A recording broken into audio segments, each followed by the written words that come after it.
Hi folks, I have a lot of videos to do for a lot of cases in the next few days.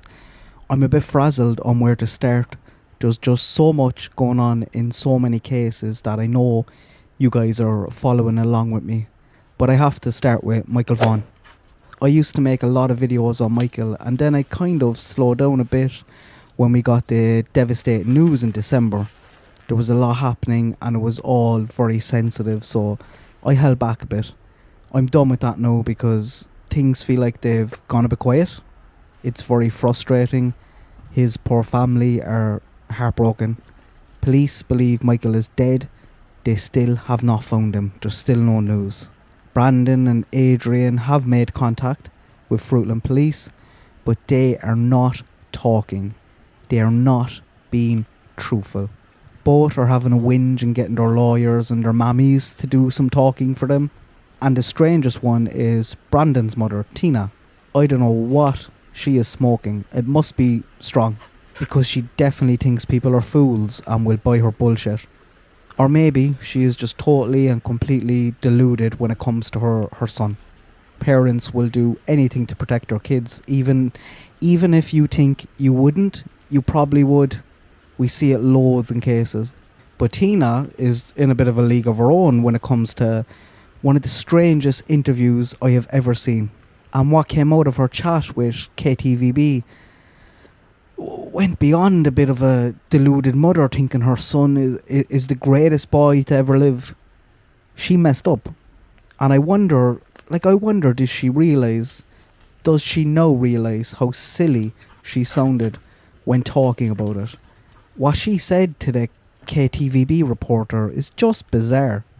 She had a bitch and a moan about Brandon and her family getting harassed. She didn't say a thing about Michael or what his family have gone through, by the way. She said people were pointing fingers at her and saying that she's lying and hiding something. Listen, Tina, what are you talking about? There was nobody saying these things about you until you did this interview. Do you mean the police were asking you? What are you talking about? What are you projecting? Are you trying to get ahead of something? And I think that's what it was, because she goes on in that interview. It wasn't a sit-down interview. The news reporters went out there and she wouldn't answer the door. This was all in Facebook Messenger chat. But in that chat, Tina just kept sticking her foot in it. She told us that the police rocked up to her house. We knew that there was a search in Coona. The Fruitland have told us that in the past, but they never said what was the house. They said they didn't have a search warrant. It was a voluntary search. Tina's like, yep, that was me. And then she goes on to give the most ridiculous story about the police calling to her house. She said they came in, she prayed with them, she let them do whatever they wanted. They searched the backyard and they found that her toilet was leaking. And as you're reading it, you're like, what? This is all from Tina. She said that a cadaver dog smelled poop outside in the crawl space by the vent and alerted. But that poop was coming from a leak from her toilet. I don't know what to say about that statement about a cadaver dog alerting to poop. And I don't think KTVB did either, because in the article they just immediately cut to a director of the Idaho Mountain Search and Rescue who's like, that's nonsense. A cadaver dog would not alert on poop. Is this what Tina tells herself? That they must have just smelled some poop and alerted? What a stupid thing to say. And Tina, digging the hole, then digs even deeper, because she lets us know. She was like, oh yeah, they came back the next day with 17 cars and dug up the yard. Tina, do you think 17 cars will come to your house and dig up your backyard because a cadaver dog smelled some poop? Get real. Wake up. I can't believe she gave that answer, and that tells you all you need to know about how deluded Tina is being. Was Brandon out there, Tina? Was he at that crawl space since July 2021? Did he hide something down there? Did you ask yourself that? Did the police ask you that? She starts talking about slander then, which she definitely does not understand what slander is. Police said your son has some knowledge, Tina. They say that he's involved in the murder of a 5-year-old boy. You're not fooling anyone. Who are you trying to fool? Yourself? Her golden boy Brandon has a rap sheet a few miles long. He has an arrest warrant out for him for something unrelated in another state. But that's not who he is. Tina, his mammy, of course, just blames his friends because he is such a good heart. It's just his friends. He always gets caught up with the wrong people. Sure, Tina. Sure. Birds of a feather flock together. You need to wake up and do what's right. No consideration to how Brandy or Tyler might feel. Like, did Tina reach out to them when all this happened? Did you even bother to listen to what your son said that he did the day Michael went missing? I bet you did. And I bet you know he is lying. Because what a story, what a memory he has. So detailed. Anybody who listens to that knows that he is lying or covering for something. And folks, Tina knows this. She knows when he is lying. She'll know from listening to that. Deep down she'll know. She might be trying to block it out. She might be trying to convince herself that something else happened. But she knows. And like when all this broke at the start, I was thinking it was more a case of Adrian and Brandon having guilty knowledge about the Wanderers and not directly involved themselves on that day.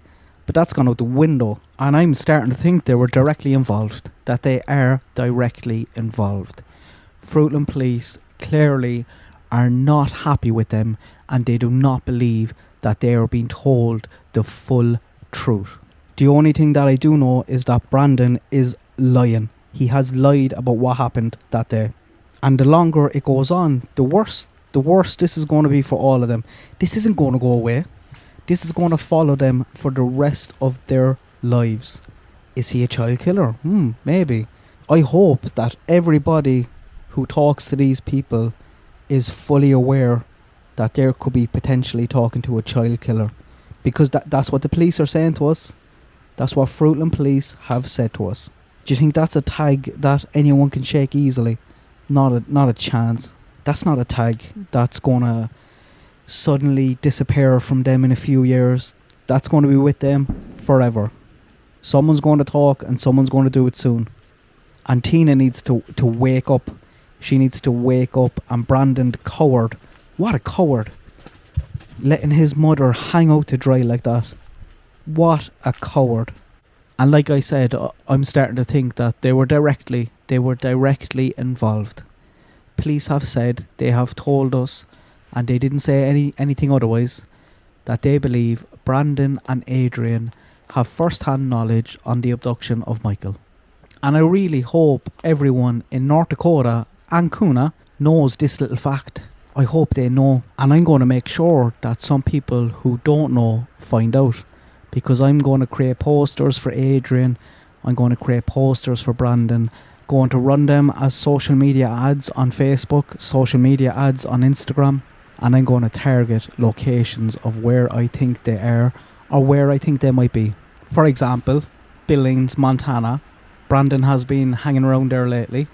I think everyone there should know that there's a potential child killer walking among them. People should know. That's not slander. This is a public awareness campaign.